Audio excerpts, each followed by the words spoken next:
You know, for the longest time, the most powerful tool a doctor had was probably a stethoscope, right? It let them listen in on the body's secrets. But today? Today, the most powerful tool in all of healthcare isn't something you can hold. It's data, a massive, ever-growing ocean of digital information that is, quite literally, the new lifeblood of medicine. But here's the thing about an ocean. It can either carry you forward or it can swallow you whole. So the big question is, how do we ride this wave? Let's dive in. Think about this for a second. Over 1 billion patient visits every single year. Each one creates a ripple of data. Every diagnosis, every lab result, every single prescription. It all adds up to a digital tsunami. And without someone to make sense of it all, to bring order to that chaos, our healthcare system would just stop. So who are these people on the front lines, managing this incredible storm of information? It's the expert who can speak the language of health data. We're talking about health information management professionals. Your coders, your data analysts, your compliance officers. They are the translators, the guardians, the architects of our most personal information. They take all that raw, messy data and turn it into the clear, actionable intelligence that doctors use to save lives and that keeps our hospitals running. They really are the unsung heroes of modern medicine. And the impact they have is immediate. Let me give you a quick, real-world example. A newly certified coder, just starting out at a small clinic, spots a tiny but persistent error in how they were billing for a common outpatient procedure.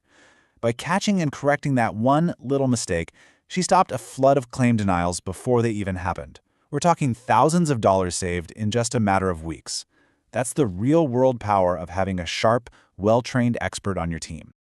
But here's the challenge. The ground is constantly shifting under their feet.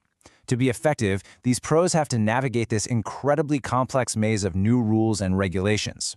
So let's take a look at 2 of the absolute biggest changes coming down the pike. First up, ICD-11. And let me be clear, this is not just a little update. It is a full-blown revolution in medical coding.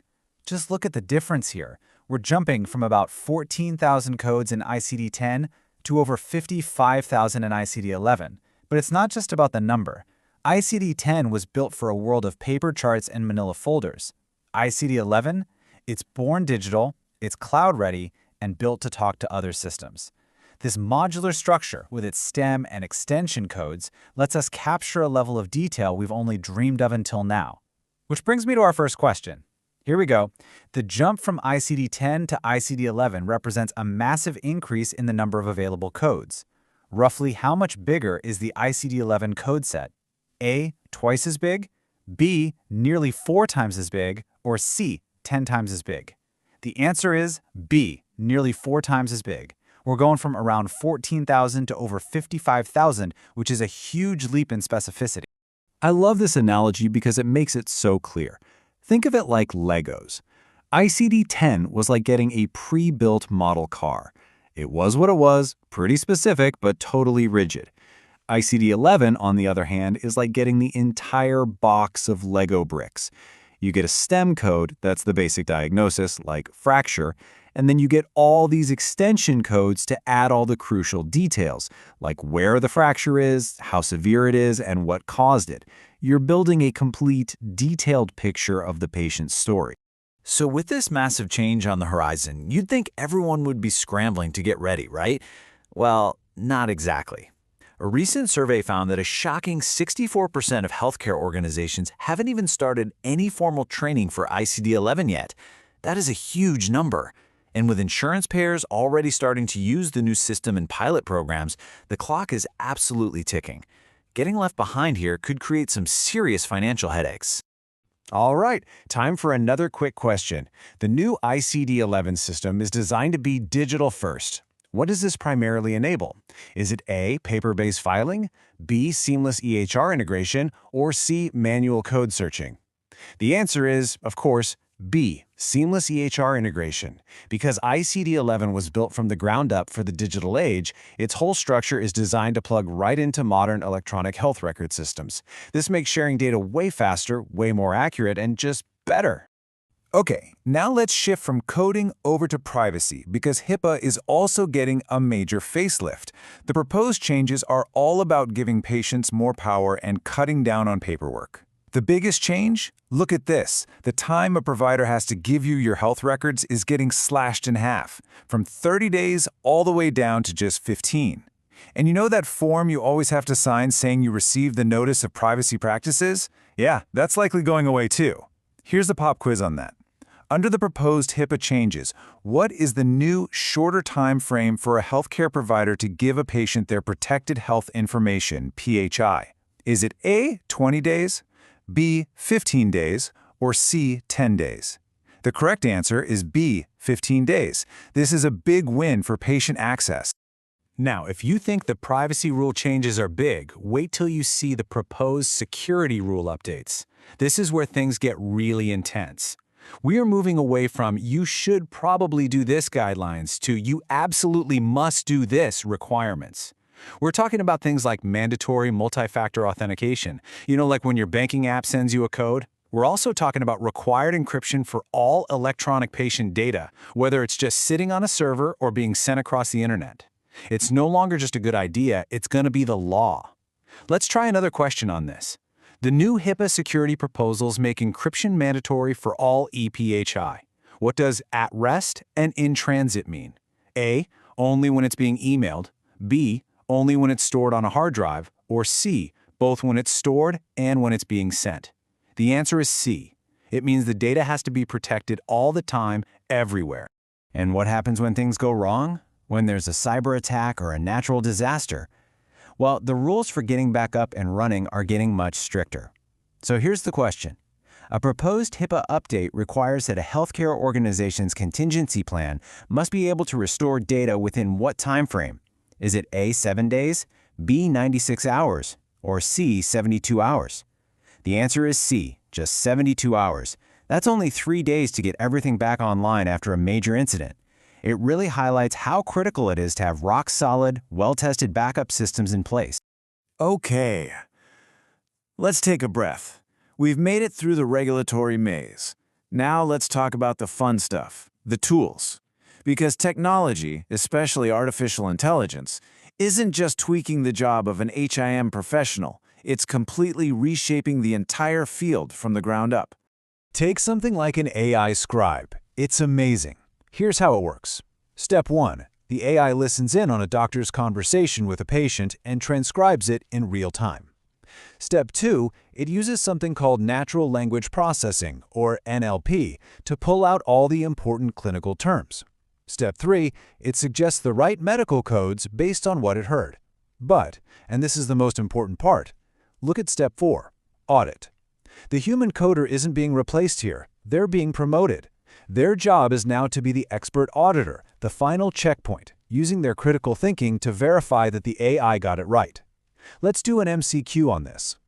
What is the core AI technology that allows a system to understand the context of a human conversation and extract clinical data? Is it A, blockchain, B, natural language processing, NLP, or C, virtual reality? The answer is B, natural language processing. NLP is the magic that lets computers understand human language. Let's talk money for a minute.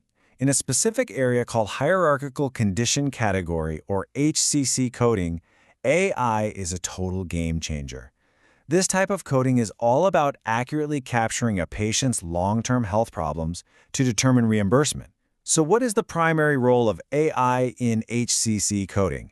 Is it A, scheduling patient visits, B, automating diagnosis code validation, or C, replacing the need for coders? The correct answer here is B.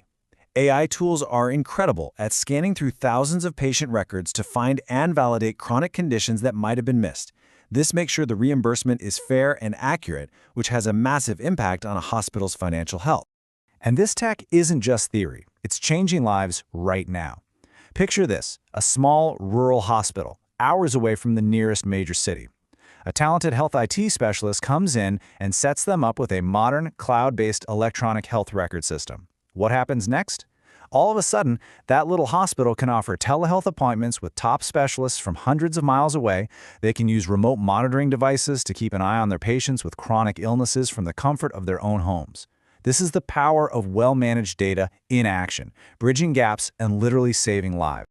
So, With all these huge shifts in regulations and all this crazy new technology, you're probably wondering, how do I build a career in this field? How do I stay relevant?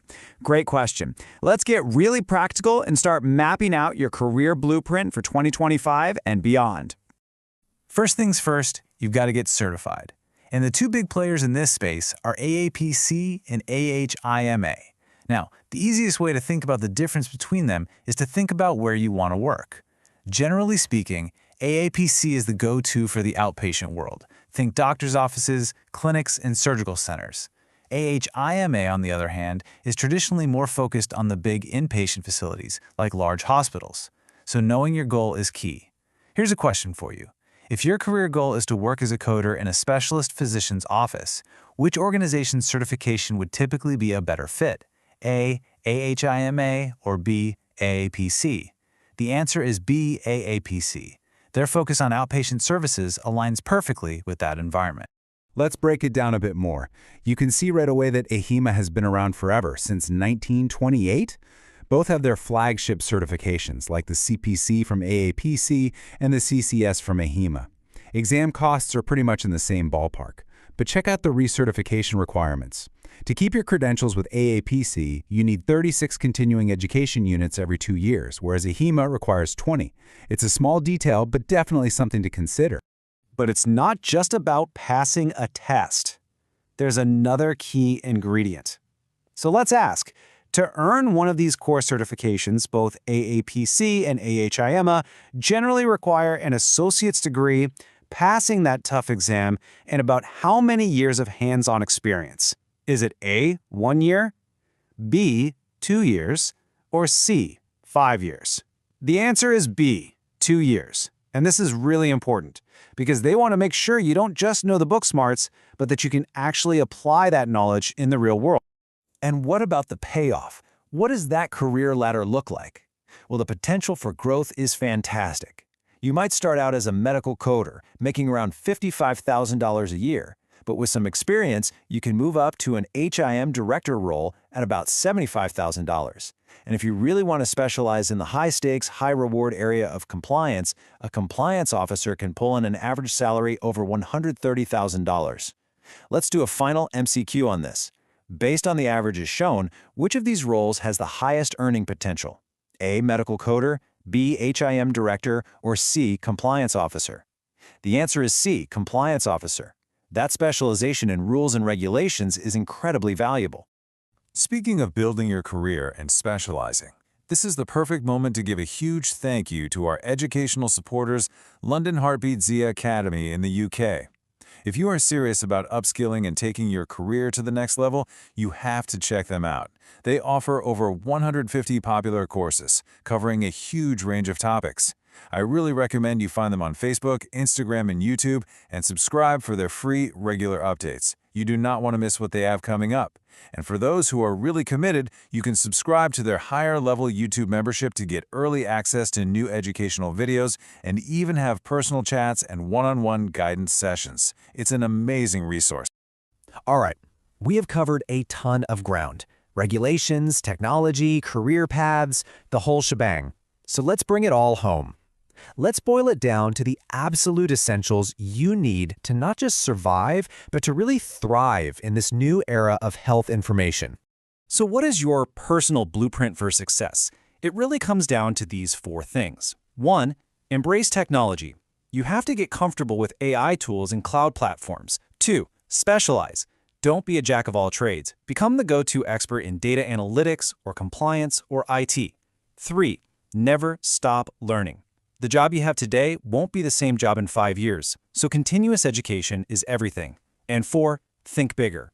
Your skills aren't just for the billing department anymore. They're valuable across the entire organization. And that brings us to our final case study.